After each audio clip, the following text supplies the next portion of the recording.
Buenos días, en el día de hoy les estaremos haciendo una pequeña exposición sobre lo que es la evaluación pericial del testimonio de niño.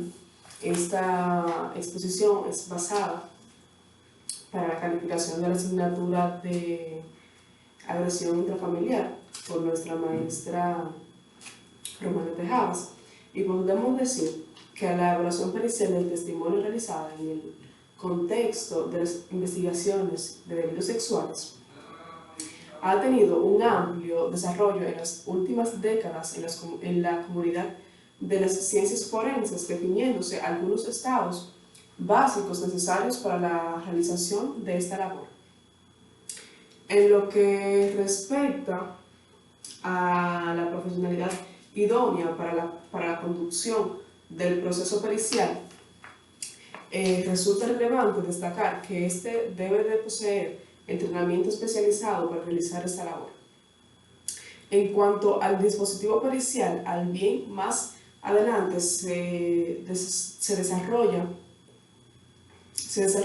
en profundidad las características de la entrevista pericial psicológica. Es posible indicar, preliminamos, que la aceptación de la evaluación pericial debe de ser siempre voluntaria por lo anterior. Debe de iniciarse con la solicitud de consentimiento informado de la víctima y a su responsabilidad en caso de tratarse de un menor de 18 años o un adulto con discapacidades intelectuales. Oportunidad en la que se debe explicar los objetivos y características del proceso pericial, sus explicaciones y objetivos de las características del proceso pericial, sus alcances y las condiciones técnicas, metodológicas que contemplan. Debido a que el proceso de la entrevista en el contexto pericial es previo de formulación,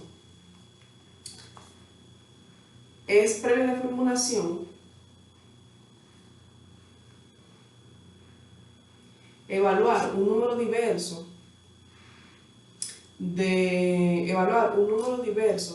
de hipótesis relacionadas con la denuncia.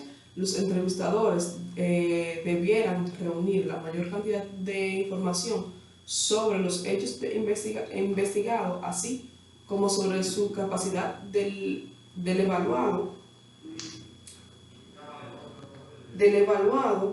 y de sus preferencias. Michigan señaló los siguientes obstaculizadores que se presentan para la entrevista a ciegas. Dificultad para considerar que la hipótesis alternativa sobre el significado de las declaraciones de niños o niñas o adolescentes al desconocer la información existente sobre estas.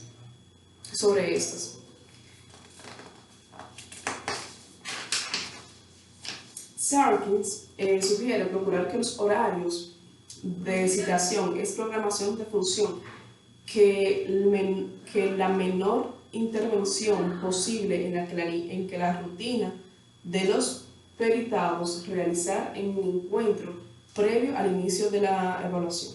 Se sugiere que los encuentros sean a una misma hora. Planificar la evaluación en más de una sección ya será durante el tiempo o día.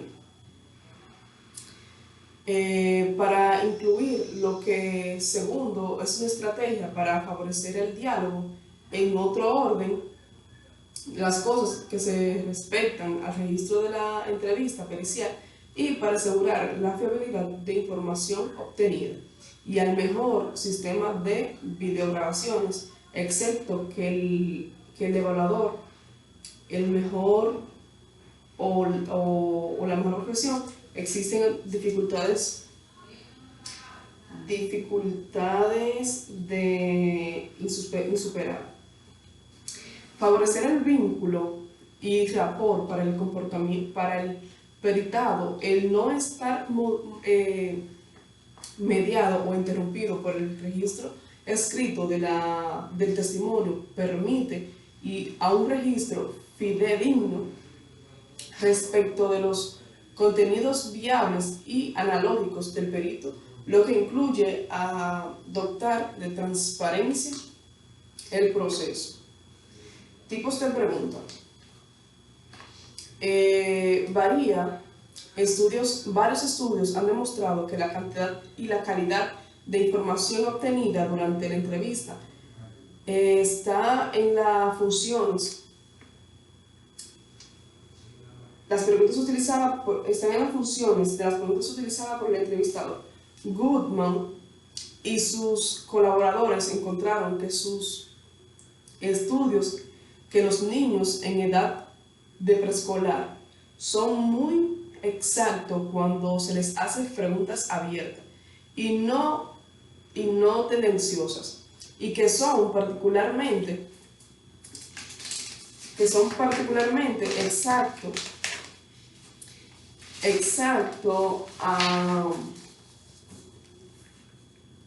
cuando se le pregunta sobre abuso. Pautas mínimas para la realización de las entrevistas. Luego de obtener con esta técnica la mayor cantidad de informaciones posible, será viable explorar con preguntas de corto cerrado. Las preguntas que más pueden llegar a incluir sus respuestas nunca deben ser realizadas. La directriz general se traba del objeto mayor de cantidad de detalles en lo que tópico antes mencionado durante el rapport. Es necesario siempre aclarar frente las cámaras que la víctima es capaz de realizar la distinción verdad o mentira. La exploración.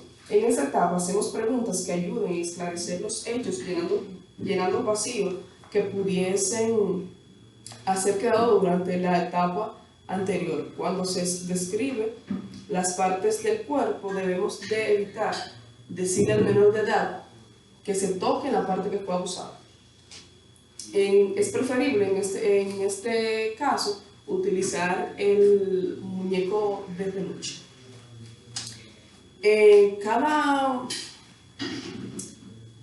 El cierre. Se le pregunta a la persona menor de edad si tiene alguna pregunta o alguna duda, retornando a la etapa de rapport, para que vuelva a casa con los niveles de ansiedad controlados. Pero en caso de que mientras se le hace el resumen, o víctima o testigo decida agregar algo nuevo, entonces debemos de comenzar el proceso de nuevo.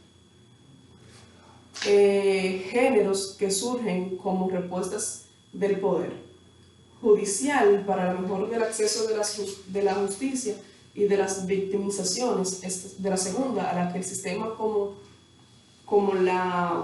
a la persona somete a condiciones de vulnerabilidad y víctimas de testigos de delito. El objetivo de los centros de entrevista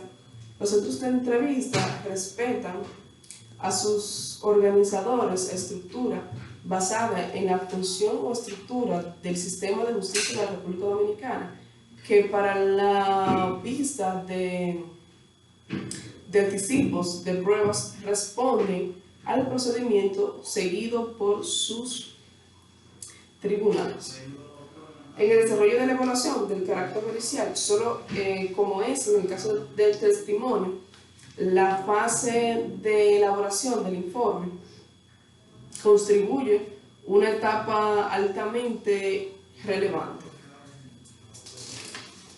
También en este caso